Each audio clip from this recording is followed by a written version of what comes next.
సార్వత్రిక ఎన్నికల పోలింగ్ తర్వాత కడప గడపకు సంబంధించినటువంటి టెన్షన్ జగన్మోహన్ రెడ్డిలో మొదలైందని 2019లో కడపలో వైఎస్ఆర్సీపీ 10కి 10 స్థానాలను గెలిచి క్లీన్ స్వీప్ చేసినటువంటి నేపథ్యంలో ఈసారి జగన్మోహన్ రెడ్డికి అక్కడ వ్యతిరేక పవనాలు వీస్తున్నాయి అని జగన్మోహన్ రెడ్డి గ్రహించి ఆయన భయపడుతున్నారని, ఈసారి ఫలితాలు విడుదలైన తర్వాత మాత్రం అక్కడ టీడీపీకి 5 స్థానాలు పైగా వచ్చే అవకాశం ఉంది అంటూ కొంతమంది రాజకీయ విశ్లేషకులు విశ్లేషణల్ని అందిస్తున్నటువంటి నేపథ్యంలో అసలు కడపలో పరిస్థితి ఎలా ఉండబోతుంది అనే అంశానికి సంబంధించి మనతో మాట్లాడేందుకు ప్రముఖ సీనియర్ జర్నలిస్ట్, ప్రముఖ రాజకీయ విశ్లేషకులు దుర్గా వడ్లమణి గారు మనతో ఉన్నారు. ఆవిడతో మాట్లాడదు.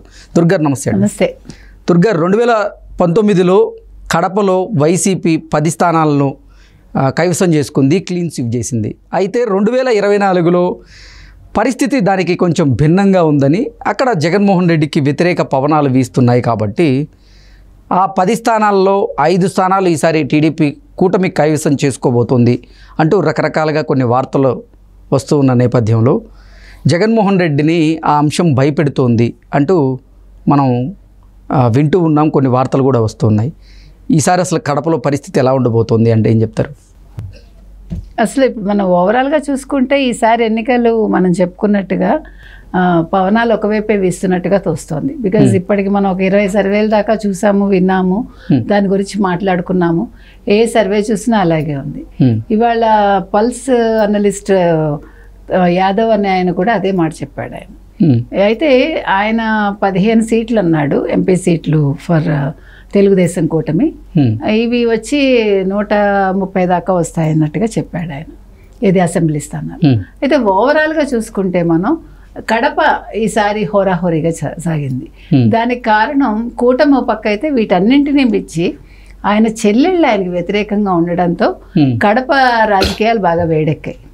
ముఖ్యంగా షర్మిల గారు ఫస్ట్ నుంచి కూడా మొత్తం జిల్లా అంతా పర్యటించడం, ప్రతి నియోజకవర్గాన్ని టచ్ చేయడం, మీరు అవినాష్ రెడ్డిని తప్పకుండా ఓడించండి, అదేవిధంగా జగన్మోహన్ రెడ్డిని కూడా ఓడించండి అని ఆవిడ ఓపెన్గా చెప్పారు, ఎప్పుడూ లేనిది. అంటే వీటన్నింటినీ మించి రేపు ఎన్నికలు జరుగుతాయనగా ఇవాళ విజయమ్మ గారు, అంటే ప్రచారం చివరి రోజున విజయమ్మ గారు అమెరికా నుంచి ఒక వీడియో రిలీజ్ చేయడం, మీరు షర్మిలని మీ బిడ్డ అనుకుని గెలిపించండి, రాజశేఖర్ రెడ్డి బిడ్డ అని. అంటే ఆవిడ చెప్పకనే ఇది జగన్మోహన్ రెడ్డిని ఓడించండి అని చెప్పారు. సో ఇవన్నీ కూడా ప్రజల అంటే ఓటింగ్ సర్ల మీద తప్పకుండా వాటి ప్రభావం చూపిస్తాయి.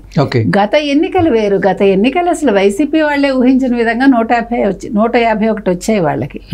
అది అసలు వాళ్ళు ఊహించలేదు ఫస్ట్. అదేదో ఒక వేవ్ అంటారు చూడండి, ప్రజలు కొన్నిసార్లు ఒక వేవ్లో వేసేస్తారు ఓట్లు, దానికి ఒక రీజన్ అని మనం చెప్పలేము. అలాగని అధికార పక్షం మీద వాళ్ళకి వ్యతిరేకత ఉండదు, ఇక్కడ ఇష్టంతో వెయ్యరు. కొన్ని సందర్భాల్లో అలా జరుగుతుంది.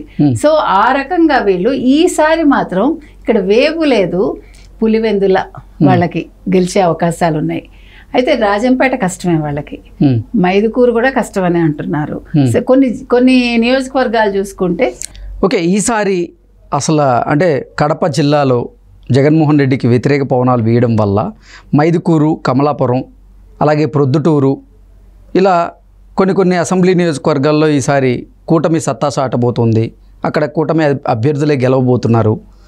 అంటే రాజశేఖర్ రెడ్డి హయాం నుంచి చూసుకున్నట్లయితే కడప జిల్లా వారికి కంచుకోటగా ఉండేది రాజశేఖర్ రెడ్డి కుటుంబానికి. కానీ ఈసారి మాత్రం కడప జిల్లాలో వారి కంచుకోటకి బీటలు వారబోతున్నాయి అంటూ రకరకాలుగా వార్తలు అయితే వస్తూ ఉన్నాయి. 5 స్థానాలను అక్కడ ఇప్పుడు కూటమి కైవసం చేసుకునే దిశగా అడుగులు వేయబోతోంది అంటూ కొన్ని విశ్లేషణలు కూడా వినిపిస్తూ ఉన్నాయి. ఏంటి 5 స్థానాలు గెలిచేటువంటి పరిస్థితి ఉందా అంటే ఏం చెప్తారు? ఖచ్చితంగా ఉందండి, అదే చెప్తున్నాను. ఈసారి ప్రజలు ఆలోచించి ఓటు వేయటం ఒకటి. ఎప్పుడైతే వివేకానంద రెడ్డి హత్య జరిగిందో 5 ఏళ్ళైనా కూడా హంతకుడు ఎవరు అనేది తేలలేదు. అవినాష్ రెడ్డిని పట్టుకుని ఎప్పుడైతే జగన్మోహన్ రెడ్డి సౌమ్యుడు, మంచివాడు, అతను తప్పు చేయలేదు, నేను 5 సార్లు తరచి చూశాక చెప్తున్నాను, ఇవన్నీ మాట్లాడాక ఎప్పుడైతే షర్మిల గారు ఖచ్చితంగా అవినాష్ రెడ్డిని ఓడించండి, నమ్మద్దు, హంతకులకి హెల్ప్ చేశాడు ఇతను అని చెప్పిందో ప్రజల్లో ఒక రివోల్ట్ అనేది కనిపిస్తోంది. వీటన్నింటికి మించి మీకు గుర్తుంటే పులివెందుల్లో భారతీరెడ్డి వెళ్ళినప్పుడు వైసీపీకి చెందిన అతను ఎవరు భాస్కర్ రెడ్డి గారు, మీరు మా పట్టాదారు పుస్తకాల మీద జగన్మోహన్ రెడ్డి ఫోటో ఎందుకుంది అని ప్రశ్నించారు. సో ఇవన్నీ కూడా ఒక నెగిటివ్ ఆస్పెక్ట్నే మనకు సూచిస్తున్నాయి. బికాజ్ ఈ మనం అనుకున్నట్టు ఈ అదేంటది భూ యాజమాన్య హక్కు చట్టం ఏదైతే ఉందో, ల్యాండ్ టైటిలింగ్ యాక్ట్, అది కూడా చాలా ఇంపాక్ట్ చూపిస్తుంది.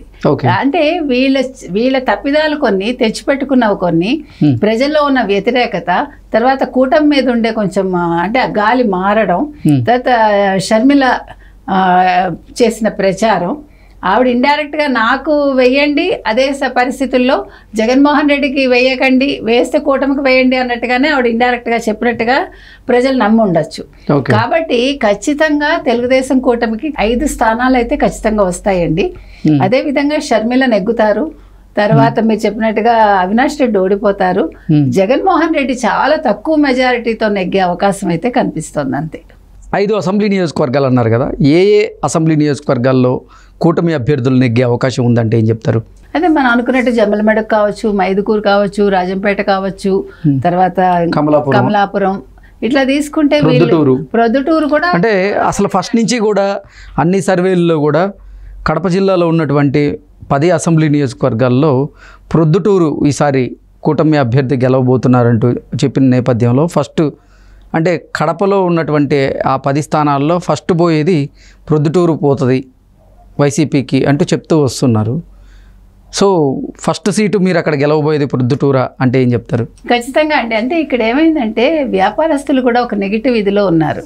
ప్రొద్దుటూరు అనేది వ్యాపారాల కేంద్రం, అది ముఖ్యంగా బంగారం వ్యాపారం అక్కడ చాలా ఎక్కువగా సాగుతుంది. మిగతావి కూడా మీకు ప్రొద్దుటూరు ఒక అంటే ఆలవాళ్ళం అంతే వ్యాపారాలకి.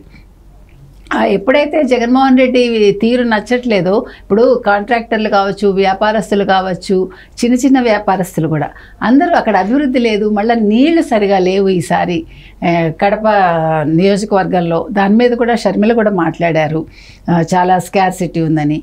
ఏ రకంగా చూసుకున్నా మీరు జగన్మోహన్ రెడ్డి అన్ని విధాలుగా కూడా విఫలమయ్యాడు. ఆయన అభివృద్ధి ఏమీ చేయలేదు, సంక్షేమం తప్ప. సంక్షేమాన్ని నమ్ముకున్నాడు. ప్రజలు పెద్ద సంక్షేమానికి ఆకర్షితులు అవ్వట్లేదండి. సరే ఇస్తావు, నువ్వు నీ దగ్గర ఉంది ఇస్తున్నావు అనుకుంటున్నారు తప్ప, ఇప్పుడు ఈ ప్రభుత్వం కాకపోతే నెక్స్ట్ ప్రభుత్వం కూడా సంక్షేమాలు ఇస్తుంది అనే ఒక భరోసాలో ఉన్నారు. షర్మిల చేసిన ప్రచారం, ఆవిడ ఇండైరెక్ట్గా నాకు వెయ్యండి, అదే పరిస్థితుల్లో జగన్మోహన్ రెడ్డికి వేయకండి, వేస్తే కూటమికి వేయండి అన్నట్టుగానే ఆవిడ ఇండైరెక్ట్గా చెప్పినట్టుగా ప్రజలు నమ్మి ఉండొచ్చు. కాబట్టి ఖచ్చితంగా తెలుగుదేశం కూటమికి 5 స్థానాలు అయితే ఖచ్చితంగా వస్తాయండి. అదేవిధంగా షర్మిల నెగ్గుతారు, తర్వాత మీరు చెప్పినట్టుగా అవినాష్ రెడ్డి ఓడిపోతారు. కాబట్టి సంక్షేమాలు మాత్రం ఈసారి గట్టెక్కించవండి. మీరు చెప్పినట్టుగా ఎప్పటి నుంచో వైసీపీకి అండదండగా ఉన్న కడప ప్రజలు ఈసారి మాత్రం చెయ్యిచ్చేయడానికి రెడీగా ఉన్నారు. ఓకే అండి, థ్యాంక్ యూ సో మచ్.